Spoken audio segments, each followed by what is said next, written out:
चंद्रशेखर आजाद की मेहनत पर पानी फेर रहे सपा बसपा के फैसले।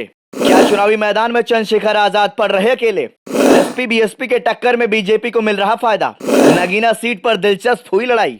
देश में लोकसभा का चुनावी बिगुल बज चुका है और सियासी उठापटक में उत्तर प्रदेश की नगीना लोकसभा सीट इन दिनों सुर्खियों में बनी हुई है। इसकी वजह है 4 साल पहले बनी आजाद समाज पार्टी, जिसके अध्यक्ष चंद्रशेखर आजाद इस सीट से पहली बार लोकसभा चुनाव लड़ रहे हैं। इस सीट पर पार्टी ने पूरा दमखम लगा दिया है, लेकिन सपा बसपा के प्रत्याशी आने से यहाँ दलित मुस्लिम वोट का बंटवारा हो सकता है, जिसका सीधा फायदा बीजेपी को मिलता हुआ दिख रहा है। इसकी वजह है कि नगीना लोकसभा सीट पर दलित और मुस्लिम वोटर्स की निर्णायक भूमिका है। बता दें कि परिसीमन के बाद साल 2008 में यह सीट अस्तित्व में आई थी।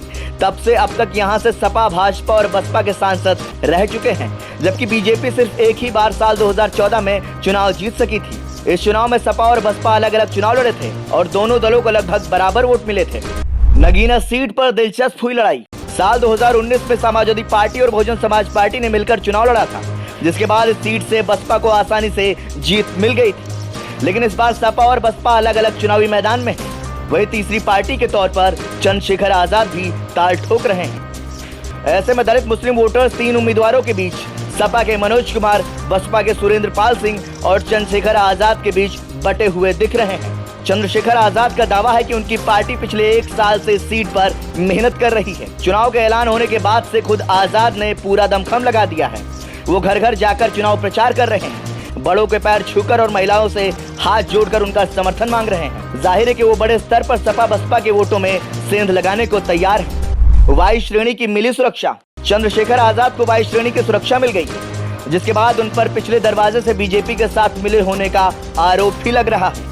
लेकिन आजाद का कहना है कि उन्होंने गोलियां खाई हैं और बीजेपी का विरोध करने की वजह से ही वो जेल भी गए हैं, इसलिए उन्हें ऐसी बातें करना बेईमानी है।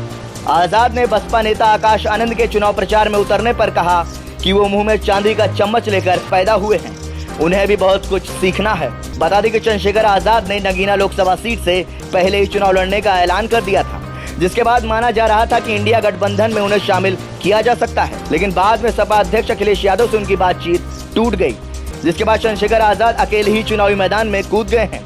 वहीं सीट पर दलित मुस्लिम वोट बंटने से इसका सीधा फायदा बीजेपी को होता दिख रहा है।